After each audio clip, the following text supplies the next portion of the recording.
Hello friends, आज हम इस वीडियो में बीपीएससी टीआरई 4.0 क्लास 6 टू 10 के लिए महत्वपूर्ण 20 प्रश्नों को सॉल्व करेंगे। सब्जेक्ट है मेरा भूगोल, सेट नंबर है 99। इससे पहले ऑलरेडी हमने 98 सेट करा रखा है। इन सभी वीडियो का लिंक डिस्क्रिप्शन में दिया हुआ है या फिर आप प्ले लिस्ट में जाके देख सकते हैं। साथ ही साथ अगर इन सभी का पीडीएफ फाइल चाहिए तो हमारा टेलीग्राम चैनल ज्वाइन कर सकते हैं। टेलीग्राम चैनल का लिंक डिस्क्रिप्शन में दिया हुआ है। ठीक, तो चलिए फिर शुरू करते हैं और देखते हैं आज का पहला सवाल। आज का पहला सवाल है, निम्नलिखित राज्यों में से किस राज्य में काली मिट्टी पाई जाती है। ऑप्शन है कर्नाटक, उत्तराखंड, गुजरात, एक से अधिक होगा या फिर उपर्युक्त में से कोई नहीं। सही आंसर होगा यहाँ पर डी ऑप्शन, उपर्युक्त में से एक से अधिक। दिए गए ऑप्शन में कर्नाटक और गुजरात राज्यों में काली मिट्टी पाई जाती है, जबकि उत्तराखंड में जलोढ़ मिट्टी की प्रधानता देखने को मिलती है। ठीक है, इस मानचित्र के माध्यम से आप समझ सकते हैं। यहाँ पे ध्यान से देखिएगा तो इन क्षेत्रों में जहाँ पे लाइट ग्रीन दिख रहा होगा, यहाँ पे देखिएगा तो ये जलोढ़ मिट्टी यहाँ पे पाई जाती हैं, जबकि लाल वाला जो पार्ट दिख रहा है ना, यहाँ पे लाल मिट्टी और पीली मिट्टी पाई जाती हैं, जबकि ग्रीन वाला क्षेत्र जो दिख रहा है पूरा ग्रीन जो है, यहाँ पे पर्वतीय या फिर वन प्रकार की मिट्टी पाई जाती हैं। ठीक है, तो यहाँ पे देखिएगा ऑप्शन में क्या था हमारा, कर्नाटक। तो कर्नाटक देखेंगे यहाँ पर है, तो यहाँ पे देखेंगे कि यहाँ पे काली मिट्टी को देखने को मिलेगा थोड़ा बहुत। ठीक है, इस बात गुजरात में भी देखने को मिलेगा, यहाँ पे गुजरात है, गुजरात में भी काली मिट्टी देखने को मिलेगी, मध्य प्रदेश में भी देखने को मिलेगा। ठीक है, एक ऑप्शन था हमारे पास उत्तराखंड। तो उत्तराखंड कहाँ पर है, तब देखेंगे उत्तराखंड यहाँ पर है, तो उत्तराखंड में देखेंगे यहाँ पे जलोढ़ मिट्टी पाई जाती है, काली मिट्टी यहाँ पे देखने को नहीं मिलती है। ठीक है, तो इस तरीके से हम कह सकते हैं यहाँ पे डी ऑप्शन बिल्कुल ही क्या हो जाएगा, सही हो जाएगा। ठीक है, पूछ रहा था सवाल में कि निम्नलिखित राज्यों में से किस राज्य में काली मिट्टी पाई जाती है, तो कर्नाटक और गुजरात में काली मिट्टी पाई जाती है, जबकि उत्तराखंड में जलोढ़ मिट्टी पाई जाती है, अर्थात यहाँ पे डी ऑप्शन सही होगा। ठीक है, चलिए इसके अलावा ध्यान रखिएगा कि ये काली मिट्टी का निर्माण कैसे हुआ है, तो ये दरारी उद्भेदन से निकलने वाले लौह पदार्थों के विखंडन से हुआ है। ठीक है, लौह पदार्थ अर्थात विशाल चट्टान के विखंडन से हुआ है। इस मिट्टी का सर्वाधिक विकास अब देखेंगे तो महाराष्ट्र के दक्कन ट्रैप के उत्तरी पश्चिमी क्षेत्र में हुआ है, और इस मिट्टी को यानी कि काली मिट्टी को काले कपासी मिट्टी या फिर रेगुर मिट्टी के नाम से भी जाना जाता है। ठीक, चलिए लेते हैं अगला सवाल। चलिए अगला सवाल है, भारतवर्ष में वनस्पति एवं जीवों की कितनी प्रजातियां पाई जाती हैं। दिए गए ऑप्शन आपको बताना है, अगर आप लोग जानते हैं तो कमेंट करके बताइएगा, अर्थात नहीं जानते हैं तो इसका सही आंसर सुनिएगा। इसका सही आंसर हो जाएगा ऑप्शन नंबर ए, 81,000 प्रजाति जीवों की और 47,000 प्रजाति वनस्पति की। भारतवर्ष में 81,000 प्रजाति जीवों की पाई जाती हैं, जबकि 47,000 प्रजाति वनस्पति की पाई जाती हैं। ठीक है, ध्यान से देखिएगा यहाँ पर भारतवर्ष में जीवों की 81,000 प्रजाति एवं वनस्पतियों की 47,000 प्रजातियां पाई जाती हैं। ठीक है, भारत विश्व के मुख्य 12 जैव विविधता वाले देशों में से एक है। भारत में 47,000 से अधिक प्रजातियां के वनस्पति पाई जाती हैं, जो कि विश्व में 10वें स्थान पर है और एशिया में चौथे स्थान पर है। यह भी अपने आप में महत्वपूर्ण है, ध्यान रखिएगा कि भारत में 47,000 से अधिक प्रजातियां की वनस्पति पाई जाती हैं, जो विश्व में पूरे 10वें स्थान पर है, जबकि एशिया में बात करें तो ये चौथे स्थान पर है। ठीक है, वहीं बात करें भारत में फूलों की संख्या लगभग जो प्रकार है वो भारत में लगभग 15,000 फूलों की प्रजातियां हैं, जो कि विश्व के फूलों की प्रजातियां का 6% है। अर्थात वर्ल्ड में जितना पाया जाता है उसका 6% भारत में पाया जाता है, अर्थात 15,000 फूलों की प्रजातियाँ भारत में पाई जाती हैं। अगर इसी तथ्य के माध्यम से निकालें कि पूरे दुनिया में कितने प्रकार के फूलों की प्रजातियां पाई जाती हैं, तो आप खुद भी निकाल सकते हैं। जैसे कि भारत में कितना मिलता है, देखने को मिलता है 15,000, जो कि 6% के बराबर है। तो इसको अगर 100 से मल्टीप्लाई कर दीजिएगा तो ये निकल जाए करके आएगा आपका लगभग 2,50,000 यानी कि 2.5 लाख। ठीक है, तो यहाँ पे हम कह सकते हैं कि अब भारत में लगभग 15,000 फूलों की प्रजातियाँ पाई जाती हैं, जबकि पूरे विश्व में कितना पाई जाती हैं, 2.5 लाख प्रजातियाँ फूलों की। ठीक है, तो ये आप याद रख सकते हैं या फिर खुद से भी निकाल सकते थे। आगे है, भारत में लगभग 90,000 प्रजातियां जीवों की पाई जाती हैं। भारत में 18 बायोस्फीयर रिजर्व हैं, ये भी याद रखनी है, और भारत का प्रथम biosphere reserve Nilgiri biosphere reserve है ना, जो कि 1986 में से स्थापित किया गया था। आप लोगों को कमेंट करके बतानी है कि नीलगिरी बायोस्फीयर रिजर्व किस राज्य में स्थित है। ठीक, अगला सवाल है, खनिज निम्नलिखित में से किस चट्टान के रूप में स्तर में जमा होता है। सवाल फिर से सुनिएगा, खनिज निम्नलिखित में से किस चट्टान के स्तर में जमा होता है। अवसादी चट्टान, या फिर रूपांतरित चट्टान या अग्नि चट्टान इससे अधिक होगा या फिर उपर्युक्त में से कोई नहीं। तो याद रखना है खनिज, खनिज अब देखेंगे अवसादी चट्टान के स्तर में जमा होता है, ये ऑप्शन सही होगा। ठीक है, अवसादी चट्टान को परतदार चट्टान भी कहते हैं, रूपांतरित चट्टान को कायांतरित चट्टान भी कहते हैं। ठीक है, ये आपको याद रखनी है। और अवसादी चट्टान के बारे में याद रखिएगा कि इस चट्टान में जीवाश्म अत्यधिक मात्रा में पाए जाते हैं, जिसके कारण खनिज तेल, प्राकृतिक गैस एवं कोयला के भंडार होने की संभावना यहाँ पे अधिक रहती है। ठीक है, तो ये आपको याद रखनी है, ये ऑप्शन सही है।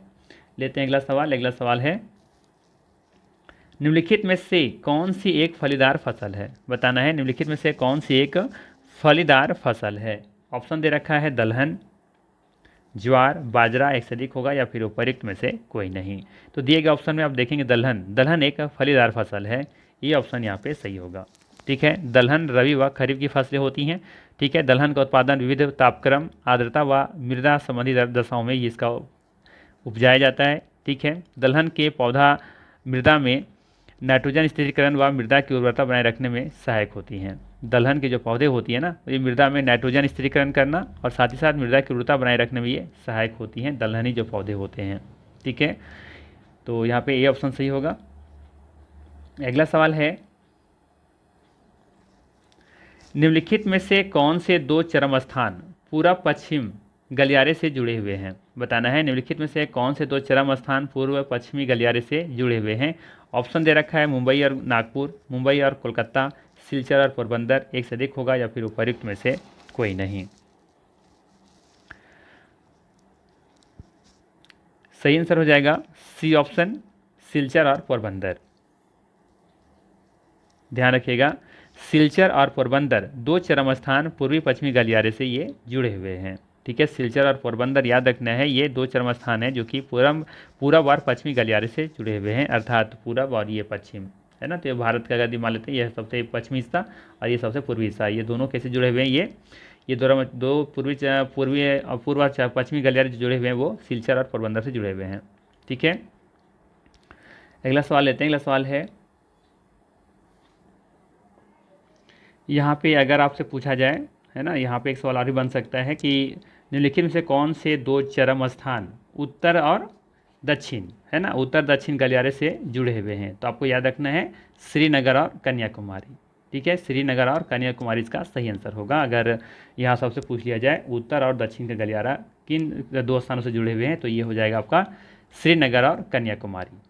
ठीक है, और ये भी याद रख सकते हैं कि पूरा पश्चिम गलियारा और उत्तर दक्षिण गलियारा की कुल लंबाई अगर जोड़ेंगे आप तो 7142 किलोमीटर आता है। कितना?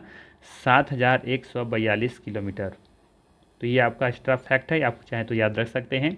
ठीक है, हमने कहा पूरा पश्चिम और उत्तर दक्षिण के गलियारा अगर सभी को मिला लेते हैं, जोड़ते हैं, जिससे कुल लंबाई आती है 7142 किलोमीटर। ठीक है, तो ये भी एक पॉइंट आप याद रख सकते हैं। लेते हैं अगला सवाल।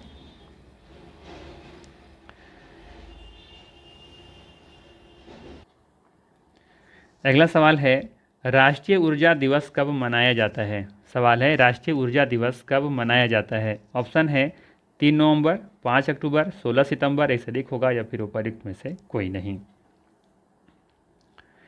सही आंसर हो जाएगा यहाँ पे ई ऑप्शन, उपर्युक्त में से कोई नहीं। याद रखनी है, राष्ट्रीय ऊर्जा दिवस 14 दिसंबर को मनाई जाती है। कब? 14 दिसंबर। ठीक है, 14 दिसंबर को राष्ट्रीय ऊर्जा दिवस मनाई जाती हैं। जबकि वहीं बात करें हम 3 नवंबर के बारे में, तो 3 नवंबर को अंतर्राष्ट्रीय बायोस्फीयर रिजर्व दिवस मनाया जाता है। ठीक है, अंतर्राष्ट्रीय बायोस्फीयर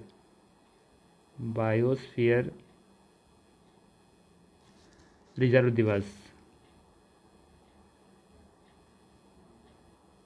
ठीक है, वहीं बात करें 5 अक्टूबर के बारे में, तो याद रखिएगा 5 अक्टूबर को हम लोग क्या मनाते हैं? राष्ट्रीय डॉल्फिन दिवस। राष्ट्रीय डॉल्फिन। ठीक है, राष्ट्रीय डॉल्फिन दिवस। जबकि 16 सितंबर को क्या मनाया जाता है? विश्व ओजोन संरक्षण दिवस। ठीक, विश्व ओजोन संरक्षण दिवस। तो ये सभी तिथि अपने आप में महत्वपूर्ण है, आपको याद रखनी है। ठीक है, चलिए लेते हैं अगला सवाल।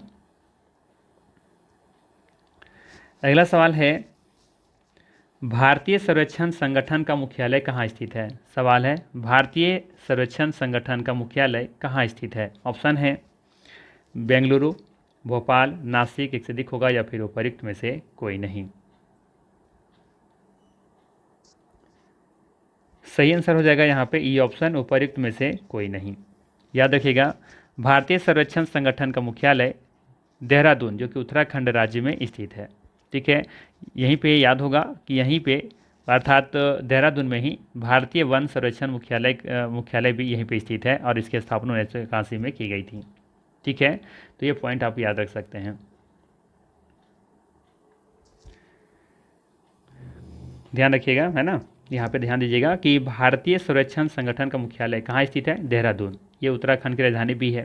और यहीं पे देखेंगे कि भारतीय वन सर्वेक्षण की स्थापना मुख्यालय भी यहीं पे स्थित है, देहरादून में। और इसकी स्थापना कब हुई थी? 1981 में। भारतीय वन सर्वेक्षण की स्थापना कब हुई थी? 1981 में। इसका मुख्यालय कहाँ है? देहरादून में है। जबकि भारतीय सर्वेक्षण संगठन का मुख्यालय कहाँ है? देहरादून में है। और इसकी स्थापना कब हुई थी? तो ये याद रख सकते हैं, 1767 में हुआ था। ठीक है, 1767 ईस्वी में। किसका? भारतीय सर्वेक्षण संगठन का। ठीक है, इसकी स्थापना कब हुई थी? 1767 में। इसका मुख्यालय है देहरादून, और भारतीय वन सर्वेक्षण का मुख्यालय भी है देहरादून में, और इसकी स्थापना हुई थी 1981 में। ठीक है, तो यहाँ पे ये ऑप्शन सही होगा। लेते हैं अगला सवाल। अगला सवाल है, निम्नलिखित में से भारत के किन स्थानों पर कंदराएं पाई जाती हैं? ऑप्शन है देहरादून, दक्षिण पश्चिम बिहार के रोहतास पठार, छत्तीसगढ़ के बस्तर जिला, एक से अधिक होगा, या फिर उपर्युक्त में से कोई नहीं। सही आंसर होगा इसका डी ऑप्शन। दिए गए ऑप्शन में देहरादून, दक्षिण पश्चिम बिहार के रोहतास पठार और छत्तीसगढ़ के बस्तर जिला, इन तीनों स्थानों पर कंदराएं पाई जाती हैं। डी ऑप्शन सही होगा। ठीक, बात करें यहाँ पे कंदरा क्या होती हैं, तो याद रखना है, कंदरा एक प्राकृतिक रूप से बनी संरचना होती हैं, जो मुख्य रूप से गुफाओं या घाटियों के रूप में जानी जाती हैं। यह भूमिगत जल के कटाव से बनती हैं, खासकर उन क्षेत्रों में जहां चूना पत्थर या अन्य घुलनशील चट्टानें मौजूद होती हैं। कंदराएं अक्सर गहरी और अंधेरी होती हैं, और इनका निर्माण हजारों साल में होता है। सिंपल सा, कंदराओं का उपयोग प्राचीन काल से मानव बस्तियों और आश्रय के रूप में किया जाता रहा है वैसे। ठीक है, तो उतना डीपली हम लोग को नहीं जाना है, सिंपल से ये समझना है हम लोग को कि इनका निर्माण, खास करके कंदराओं का निर्माण उन स्थानों पर होता है जहां पर चूना पत्थर या अन्य घुलनशील चट्टानें मौजूद होती हैं। ठीक है, और ये कंदराएं जो होती हैं ना, अक्सर गहरी और अंधेरी होती हैं। ठीक है, और इनका निर्माण हजारों साल में होता है, बस इतना याद रखनी है। ठीक है, बाकी यहाँ पर समझिएगा, स्टेलेक्टाइट एवं स्टेगलेक्माइट स्थलाकृतियाँ भूमिगत जल के द्वारा बनती हैं। ठीक है, ये इन्हीं से संबंधित है, कंदराओं से ही। ठीक है, इसलिए यहाँ पे थोड़ा सा हम यहाँ पे मेंशन कर दिए हैं। कंदराओं में चूने युक्त जल के टपकने से कंदरा छत के सहारे चूने के जमाव से उल्टे स्तंभ रूपी संरचना का निर्माण होता है, इसे ही स्टेलेक्टाइट कहते हैं। ये बीपीएससी तैयारी में सवाल पूछा गया था। ठीक है, ध्यान रखिएगा, जो अभी री एग्जाम हुआ था ना, उसमें पूछा गया था सवाल, ये स्टेलेक्टाइट और स्टेलेग्माइट के से संबंधित सवाल पूछे गए थे। तो आपको याद रखना है कि कंदराओं में चूने युक्त जल के टपकने से कंदरा छत के सहारे चूने के जमाव से उल्टे स्तंभ रूपी संरचना का निर्माण होता है, इसे ही स्टेलेक्टाइट कहते हैं। ठीक है, देखिए इस चीज़ को, ये है आपका कंदरा, ये जो दिख रहा है ऊपर वाला पार्ट छत की तरह, तो ये कंदरा छत कहलाती है। और यहाँ से भी आप देखेंगे कि ये चूना युक्त होता है, ये वाला ये चूना युक्त होता है, और यहाँ से जब टपकता है ना पानी के साथ, तो यहाँ पे कुछ इस तरीके से निर्माण होता है। देखिए इस तरह से उल्टा उल्टा लटका हुआ स्तंभ रूप दिख रहा है कुछ, तो यही कहलाता है आपका यहाँ पे स्टेलेक्टाइट। ये वाला जो छत की तरह ये जो स्तंभ रूपी जो नीचे लटका हुआ दिख रहा है। ठीक है, तो ये कह रहा है यहाँ पे कि इसे स्टेलेक्टाइट कहते हैं। जबकि कंदराओं की छत से फर्श पर टपकने वाले चूना मिश्रित जल से निर्मित स्तंभ रूपी संरचना को क्या कहते हैं? स्टेलेग्माइट कहते हैं। अब यही चीज़ जो चूना युक्त जो टपक रहा है जल के रूप में नीचे, तो टपकने से देखेंगे तीसरे से निर्माण होना शुरू हो जाता है स्तंभ की तरह, धरातल से ये ऊपर की तरफ उठा हुआ दिखेगा। जैसे ऊपर की तरफ लटका हुआ है ना, वैसे ये नीचे से ऊपर की ओर आपको लटका हुआ दिखेगा। तो ये आपस में क्या होता है ना, कुछ समय के बाद, इस समय के साथ ये सिरे से ये दोनों क्या होते हैं? जुड़ जाते हैं। तो इसे ही कहा जाता है कंदरा स्तंभ। ठीक है, ध्यान रखिएगा, इसी को क्या कहा जाता है? कंदरा स्तंभ कहा जाता है। ठीक है, सिंपल सा चीज़ें याद रखनी है। ऊपर से लटका हुआ भागों को क्या कहते हैं? स्टेलेक्टाइट कहते हैं। जबकि धरातल से उठी हुई भागों को क्या कहते हैं? स्टेलेग्माइट कहते हैं। जब ये दोनों कंदराएं आपस में मिल जाती हैं तो इसे कंदरा स्तंभ कहते हैं। बस इतनी याद रखनी है। ठीक है। बाकी स्टेलेक्टाइट क्या है और स्टेलेग्माइट क्या है, तो बस ये याद रखना है कि ये छत से लटकी होती हैं स्टेलेक्टाइट, जबकि स्टेलेग्माइट जो होती है धरातल से उठी होती हैं, बस इतने याद रखना है। ठीक है, चलिए देखिए लिखा है ना, स्टेलेग्माइट एवं स्टेलेग्माइट आपस में मिल जाती हैं, जिसे ही कंदरा स्तंभ कहते हैं। ठीक है, तो ये सब चीज़ें आपको ध्यान में रखनी है, बेसिक। लेते हैं अगला सवाल रहेगा अब आपके लिए, दलहन के उत्पादन में कौन सा राज्य प्रथम स्थान रखता है? ऑप्शन है उड़ीसा, कर्नाटक, बिहार, एक से अधिक होगा या फिर उपर्युक्त में से कोई नहीं। बताइए इसका सही आंसर क्या होगा? सही आंसर हो जाएगा इसका ई ऑप्शन, उपर्युक्त में से कोई नहीं। दलहन उत्पादन में मध्य प्रदेश का स्थान प्रथम है। ये भी याद रखिएगा कि भारत विश्व में दालों का सबसे बड़ा उत्पादक, उपभोक्ता और तथा आयातक राष्ट्र भी है। ठीक है, तो यहाँ पे ये ऑप्शन सही होगा, दलहन के उत्पादन में मध्य प्रदेश प्रथम स्थान रखता है। अगला सवाल है, अंतर्राष्ट्रीय पृथ्वी सम्मेलन किस वर्ष आयोजित हुआ था? ऑप्शन है 1991, 1992, 1994, एक से अधिक होगा या फिर उपर्युक्त में से कोई नहीं। सही आंसर हो जाएगा बी ऑप्शन, 1992। अंतर्राष्ट्रीय पृथ्वी सम्मेलन 1992 में हुआ था। याद होगा इसी सम्मेलन में एजेंडा 21 है ना, पूर्ण रूप से इसका कह सकते हैं समर्थन व्यक्त किया गया था, है ना, एजेंडा 21 का। ठीक है, तो ये आपको याद रखनी है, एजेंडा 21 इसी अंतर्राष्ट्रीय पृथ्वी सम्मेलन का हिस्सा था जो कि 1992 में हुआ था। ठीक है, चलिए लेते हैं अगला सवाल। अगला सवाल है, अ स्मॉल एज ब्यूटीफुल पुस्तक किसने लिखी है? बताना है, अ स्मॉल एज ब्यूटीफुल पुस्तक किसने लिखी है? ऑप्शन है माइकल, सुमाकर, डेविड, एक से अधिक होगा या फिर उपर्युक्त में से कोई नहीं। सही आंसर है B option, Schumacher. A small is beautiful पुस्तक के लेखक हैं सुमाकर। ठीक है, याद रखिएगा। चलिए लेते हैं अगला सवाल। अगला सवाल है, सीमा संगठन, फिर से सुनिएगा, सीमा सड़क संगठन जिसे शॉर्ट में क्या कहते हैं? BRO, border road organisation. ठीक है, तो यहाँ पे है, सीमा सड़क संगठन की स्थापना कब की गई थी? ऑप्शन है 7 मई 1960, 7 जुलाई 1960, 7 जून 1960, एक से अधिक होगा या फिर उपर्युक्त में से कोई नहीं। हमें पता है कि आप सभी को याद होगा 1960, ठीक है, लेकिन सवाल में थोड़ा सा ट्विस्ट किया गया, अब डेट के साथ पूछा जा रहा है। बताइए इसका सही आंसर क्या होगा? सीमा सड़क संगठन की स्थापना कब हुई थी? सही आंसर होगा यहाँ पे ये ऑप्शन, 7 मई 1960। ठीक है, BRO की स्थापना 7 मई 1960 में किया गया था। ठीक है, याद रखिएगा, BRO भारत सरकार के प्राधिकरण के अधीन देश के सीमांत क्षेत्रों में सड़कों का निर्माण और उसकी देखरेख करता है। सीमावर्ती सड़कों का निर्माण एवं प्रबंधन सीमा सड़क विकास बोर्ड के द्वारा किया जाता है। ठीक है, याद रखिएगा। तो यहाँ पे ये ऑप्शन सही है। लेते हैं अगला सवाल है, राष्ट्रीय वन्यजीव संरक्षण अधिनियम किस वर्ष लागू किया गया? सवाल क्या है, राष्ट्रीय वन्यजीव संरक्षण अधिनियम किस वर्ष लागू किया गया? 1971, 1972, 1973, एक से अधिक होगा या फिर उपर्युक्त में से कोई नहीं। सही आंसर है बी ऑप्शन, 1972। राष्ट्रीय वन्यजीव संरक्षण अधिनियम 1972 में लागू किया गया। इसे छाता विधान के नाम से भी जाना जाता है, चाहे तो याद रख सकते हैं। ठीक है, एक सवाल पूछा जाता है NGT के बारे में, नेशनल ग्रीन ट्रिब्यूनल अर्थात राष्ट्रीय हरित न्यायाधिकरण की स्थापना कब हुई थी? जिसकी स्थापना 18 अक्टूबर 2010 को हुई थी, याद रख सकते हैं। ठीक है, चलिए लेते हैं अगला सवाल। अगला सवाल है, छोटा नागपुर क्षेत्र के मुंडा और संथाल किस पेड़ की पूजा करते हैं? छोटा नागपुर क्षेत्र के मुंडा और संथाल जनजाति के लोग किस पेड़ की पूजा करते हैं? ऑप्शन है आम, इमली, महुआ, एक से अधिक होगा या फिर उपर्युक्त में से कोई नहीं। सही आंसर हो जाएगा सी ऑप्शन, महुआ। याद रखिएगा, छोटा नागपुर क्षेत्र के मुंडा संथाल जनजाति महुआ पेड़ की पूजा करते हैं।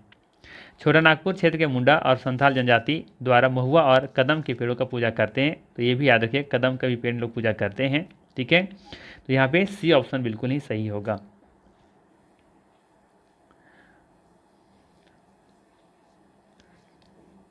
यहाँ पे एक चीज़ और भी याद रखिएगा, ठीक है, शायद एग्जाम में पूछा जा सके कि बिहार के मिथिला क्षेत्र में, कहाँ पर? बिहार के मिथिला क्षेत्र में विवाह के अवसर पर आम और महुआ पेड़ की पूजा करते हैं।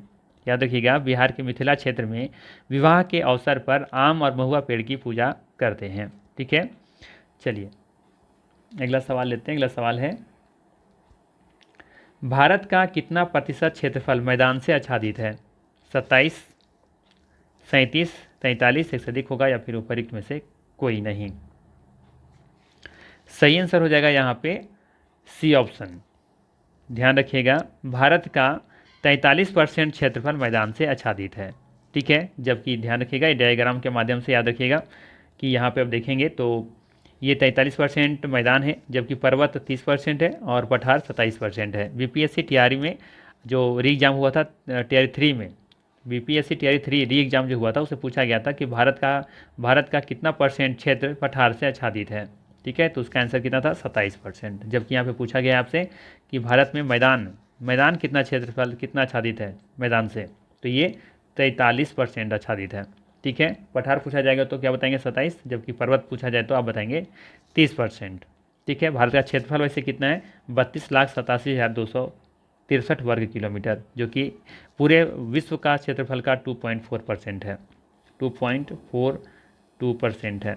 ठीक है, जो कि कितना आता है? 32,87,263 वर्ग किलोमीटर। ठीक है, चलिए लेते हैं अगला सवाल।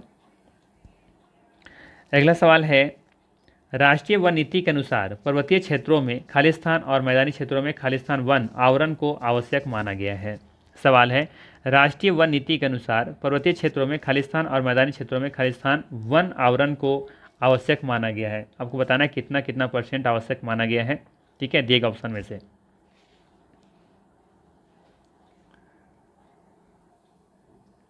सही आंसर होगा यहाँ पे ई ऑप्शन, उपरोक्त में से कोई नहीं।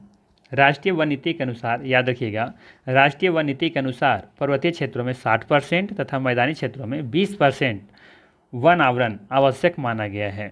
ठीक है, तो यहाँ पे सही आंसर क्या हो जाएगा? E option. ठीक है, याद रखना है, पर्वतीय क्षेत्रों में 60% जबकि मैदानी क्षेत्रों में 20% वन आवरण को आवश्यक माना गया है। ठीक है, चलिए लेते हैं अगला सवाल। ये तो खैर सभी को पता होगा कि 1952 की राष्ट्रीय वन नीति के अनुसार भारत में वन आवरण का वांछित प्रतिशत कितना है? 33% होना ही चाहिए। ठीक है, चलिए लेते हैं अगला सवाल। अगला सवाल है, केंद्रीय मृदा संरक्षण बोर्ड की स्थापना कब की गई थी? सवाल है, केंद्रीय मृदा संरक्षण बोर्ड की स्थापना कब की गई थी? ऑप्शन है 1954, 1953, 1955, एक से अधिक होगा या फिर उपरोक्त में से कोई नहीं। सही आंसर हो जाएगा यहाँ पे बी ऑप्शन, 1953। याद रखिएगा, केंद्रीय मृदा संरक्षण बोर्ड की स्थापना 1953 में की गई थी। इसके अलावा याद रखिएगा, विश्व मृदा दिवस हर साल 5 दिसंबर को मनाया जाता है। इसका मुख्य उद्देश्य है स्वस्थ मिट्टी के महत्व पर ध्यान केंद्रित करना और मिट्टी के संसाधनों के सतत प्रबंधन के लिए जागरूकता बढ़ाना। ठीक है, याद रखिएगा। तो सिंपल सा याद रखिएगा कि 5 दिसंबर को विश्व मृदा दिवस मनाया जाता है। ठीक है, और केंद्रीय मृदा संरक्षण बोर्ड की स्थापना कब की गई थी? 1953 में की गई थी। आप लोगों को कमेंट करके बताना है कि केंद्रीय मृदा संरक्षण बोर्ड का मुख्यालय कहाँ स्थित है। ठीक है, चलिए कुछ तो मेहनत कीजिए आप लोग, कुछ मेहनत को करना ही होगा। चलिए अगला सवाल है कि 12मासा लोकगीत किस राज्य से संबंधित है? सवाल है, 12मासा लोकगीत किस राज्य से संबंधित है? जैसा कि पिछला बीपीएससी टीआरई में पूछा गया था लेप्चा के बारे में कि लेप्चा लोकगीत है ना, किस भाग से संबंधित है ये, अर्थात कहाँ पे ये लोकगीत गाई जाती हैं। ठीक है, तो ये तो इसका सही आंसर लेप्चा का जो है इसका सही आंसर है उत्तरी दार्जिलिंग के क्षेत्रों में लेप्चा लोकगीत गाई जाती हैं। ठीक है, लेकिन आपसे सवाल है कि 12मासा लोकगीत किस राज्य से संबंधित है? ऑप्शन है उत्तर प्रदेश, उत्तराखंड, राजस्थान, एक से अधिक होगा या फिर उपरोक्त में से कोई नहीं। तो याद रखिएगा, सही आंसर होगा उत्तराखंड के कुमाऊं क्षेत्रों में देखेंगे कि 12मासा लोकगीत बहुत ही फेमस है, तो इसका सही आंसर हो जाएगा यहाँ पे बी ऑप्शन। ठीक है, वहीं याद कीजिएगा थोड़ा सा उत्तर प्रदेश का एक बहुत ही फेमस लोकगीत है सोहर। ठीक है, वहीं एक याद रखिएगा राजस्थान के बारे में, राजस्थान में यहाँ पर लोटिया लोकगीत बहुत ही फेमस है, लोटिया। ठीक है। और एक और है यहाँ पे याद रख सकते हैं, लोटिया कला पाखिंडा भी, ठीक है, पाखिंडा, पखीडा कहते हैं या पखिंडा जो भी आप कहें, पाखिंडा ही कहेंगे, ठीक है। तो ये दो जो लोकगीत है ये राजस्थान में बहुत ही फेमस है, ठीक है। तो यहाँ इसका फिलहाल सही आंसर है बी ऑप्शन, उत्तराखंड। बारहमासा लोकगीत उत्तराखंड के कुमाऊं क्षेत्रों में ये, कुमाऊं क्षेत्र से ये संबंधित है, याद रखनी है। अगला सवाल है, भितरकनिका राष्ट्रीय उद्यान किस राज्य में स्थित है? ऑप्शन है उड़ीसा, कर्नाटक, आंध्र प्रदेश, एक से अधिक होगा या फिर उपयुक्त में से कोई नहीं। सही आंसर हो जाएगा यहाँ पे ए ऑप्शन, उड़ीसा। भितरकनिका राष्ट्रीय उद्यान ये उड़ीसा राज्य से संबंधित है, या कह सकते हैं कि भितरकनिका राष्ट्रीय उद्यान उड़ीसा राज्य में स्थित है, ठीक है। कर्नाटक में बात करें तो कर्नाटक में यहाँ पर एक बहुत ही फेमस है बांदीपुर राष्ट्रीय उद्यान, बांदीपुर राष्ट्रीय उद्यान, ठीक है। आंध्र प्रदेश में भी एक है, क्या नाम उसका, पापीकोंडा ना, हाँ पापीकोंडा, यहीं पर है ये पापीकोंडा, ठीक है, पापीकोंडा राष्ट्रीय उद्यान। तो याद रखिएगा भितरकनिका कहाँ है, ये उड़ीसा राज्य में स्थित है। चलिए लेते हैं अगला सवाल। अगला सवाल है, निम्नलिखित में से सबसे कम वन क्षेत्र वाले 3 राज्यों में कौन सा राज्य शामिल नहीं है? सवाल है, निम्नलिखित में से सबसे कम वन क्षेत्र वाले 3 राज्यों में कौन सा राज्य शामिल नहीं है? ऑप्शन है हरियाणा, पंजाब, बिहार, एक से अधिक होगा या फिर उपयुक्त में से कोई नहीं। सही आंसर हो जाएगा ऑप्शन नंबर सी, बिहार। याद रखिएगा दिए गए ऑप्शन में से यहाँ पे हरियाणा और पंजाब कम वन क्षेत्र वाले 3 राज्यों में शामिल है, और एक और है गोवा, ठीक है। हरियाणा, पंजाब और गोवा ये 3 ऐसे राज्य हैं जहाँ पर वन क्षेत्र सबसे कम है, लोवेस्ट कह सकते हैं, ठीक है। यहाँ पे लगभग आप देखेंगे तो बहुत कम वन पाया जाता है। हाँ, परसेंटेज के हिसाब से देखा जाए तो गोवा में तो बहुत ज़्यादा है, ठीक है। परसेंटेज के हिसाब से गोवा फिर नहीं होगा, हम यहाँ पे बात हो रहा है क्षेत्रफल की दृष्टि से, ना कि परसेंटेज के हिसाब से। परसेंटेज के हिसाब से शायद यहाँ पे गोवा में शायद 60% के आसपास है, एक बार देख लीजिएगा आप लोग। लेकिन अगर क्षेत्रफल के हिसाब से देखा जाए तो हरियाणा, पंजाब और गोवा ये 3 ऐसे राज्य हैं जहाँ पर सबसे कम वन क्षेत्र पाया जाता है, ठीक है। बिहार में तो 7 से 8% के बीच है ना, लगभग 7 पॉइंट कुछ करके है, ठीक है। तो ये इसका सही आंसर है, सी ऑप्शन होगा यहाँ पे बिल्कुल करेक्ट, ठीक है, ध्यान रखना है। देख सकते हैं यहाँ पे भारत में सबसे कम वन क्षेत्र वाले राज्य हरियाणा और पंजाब है। हरियाणा में कुल भौगोलिक क्षेत्र का 3.51% वन क्षेत्र है, जबकि पंजाब में 3.67% वन क्षेत्र है। लेकिन हम परसेंटेज की बात हम यहाँ पे नहीं कर रहे हैं, हम लोग बात किससे कर रहे हैं, क्षेत्रफल की दृष्टि से, ठीक है। अगर परसेंटेज के हिसाब देखेंगे तो फिर गोवा इसमें नहीं आएगा, क्योंकि गोवा का हमने कहा ना कि 60% से आई थिंक ऊपर है, ठीक है। क्योंकि इसका एरिया छोटा है ना, इसका एरिया छोटा है, क्योंकि हम लोग जानते हैं सबसे छोटा राज्य कौन सा है क्षेत्रफल की दृष्टि से, गोवा ही है। तो इसीलिए इसका देखेंगे 1% ज़्यादा है परसेंटेज के हिसाब से, तो वो अलग मैटर है। चलिए लेते हैं अगला सवाल। सवाल रहेगा यहाँ पे कि बीच बचाओ आंदोलन 1980 के दशक के अंत में किनके नेतृत्व में प्रारंभ किया गया था? सवाल है, बीज बचाओ आंदोलन 1980 के दशक के अंत में किनके नेतृत्व में प्रारंभ किया गया था? ऑप्शन है विजय जरधारी, मेधा पाटेकर, धूम सिंह नेगी, एक से अधिक होगा या फिर उपयुक्त में से कोई नहीं।